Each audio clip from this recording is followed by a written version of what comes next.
Hello, my name is Jason, and I believe we can do better.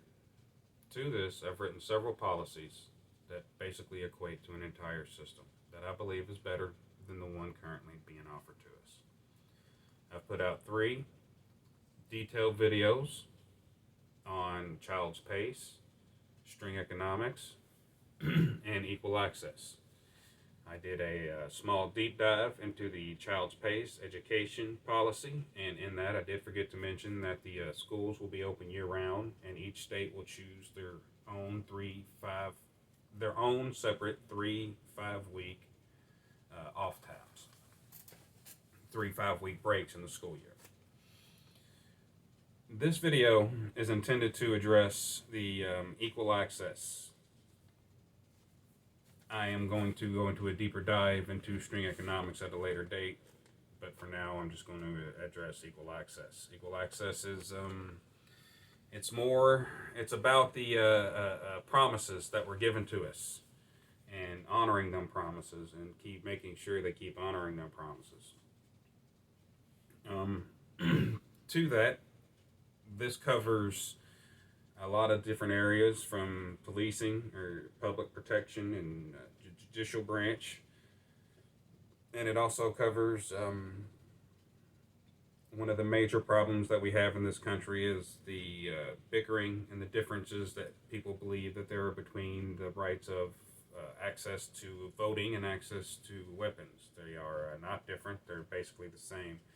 So I believe there should be a federal mandate that has every state um, have their voting laws match exactly their gun laws. So whatever you have to do to vote is the exact same process you have to do to access a gun. Anytime they want to change one or the other, they have to change the other one as well. That way, that'll keep democracy alive and moving, and along with the current times, it will change with the current belief in the importance of these rights, which are both equally important, again, to upholding our democracy. With the concept of equal access, it also covers the right to a fair trial.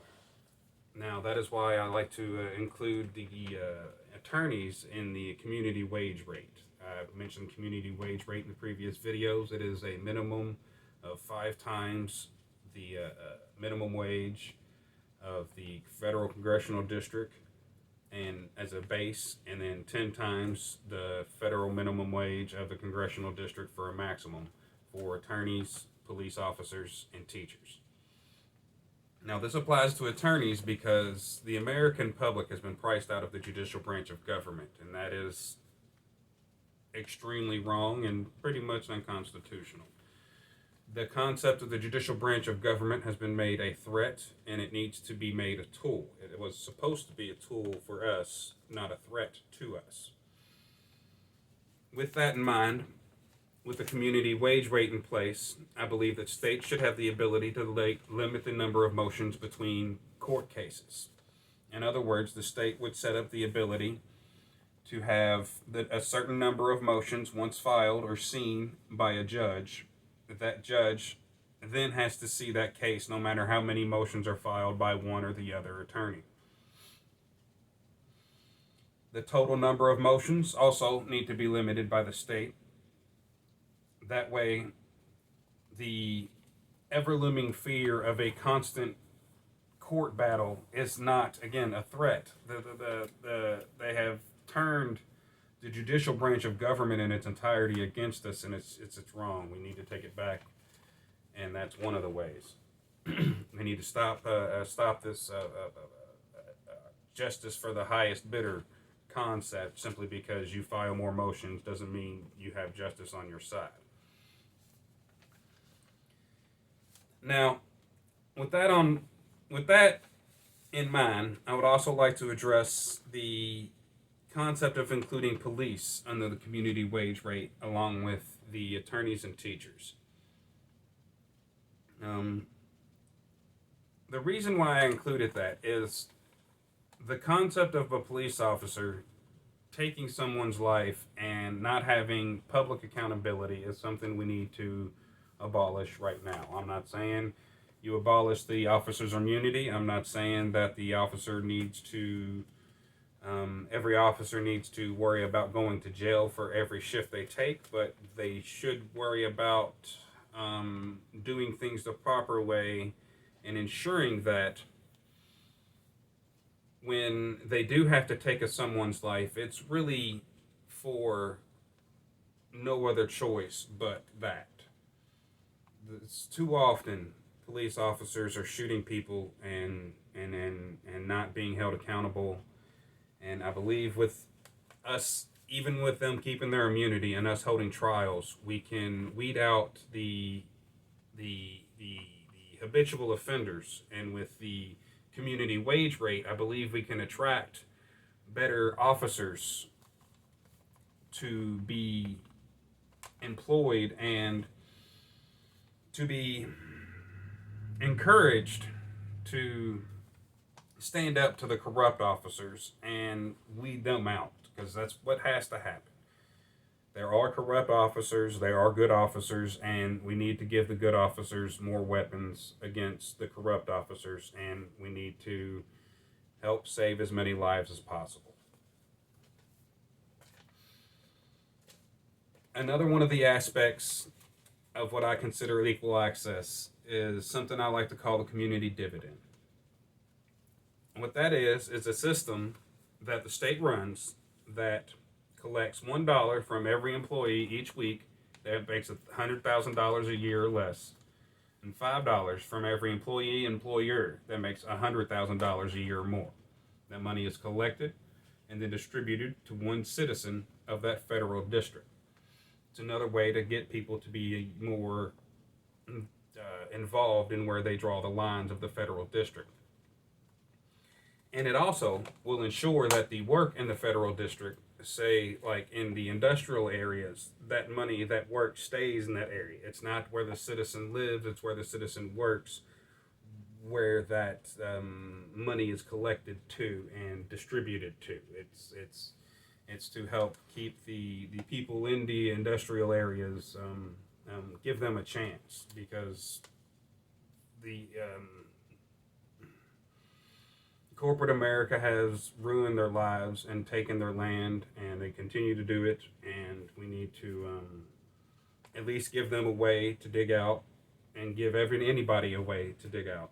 One of the aspects of the community dividend is that it also applies to the homeless in the area, but they have to be already signed up for a housing program in the federal district run by the state. Each state has to have one of these federal programs. They can only be enrolled in one of these housing programs in one federal district throughout the country. Those monies are going to be tax-free, and it will be up to the state if they can be used to collect government debts, but not private debt that is for the citizen to help dig them out. It's going to be happening every week. So every week there will be a posting on a website run by the state that has the amount of the amount of each federal district that was distributed, but it does not have any information about the citizen who received it. I believe with this, excuse me, with the community dividend, I believe it's a way to keep people involved again where the federal district lines are drawn. That is an extremely important aspect of our democracy. With the way they've done our districts, they've taken our democracy from us. The concept of red state or blue state is not real. I say that a lot, and I mean it. The federal districts are the key to repairing what's our democracy is. It's the whole cornerstone of the concept. So I believe if we can get people caring about where the federal districts are and make it an actual matter of day-to-day life, I honestly believe that we can repair Washington and those that represent us. The concept of the judicial branch needs to be repaired. That's one of the things that really bugs me a lot. The judicial branch of government should not be a threat. It should be a tool for all of us, not just those that are connected, those that are wealthy, or those that know the magic phrasing that say to a judge to get things to go their way. I believe we can do better. This is one way we can do better. If you think you can do better, please write it and put it out there. I'm not trying to be a politician. I'm not running for any office. I just know we can do better. So, with that said, I'll have more videos later. And thank you for your time. And good luck to us all.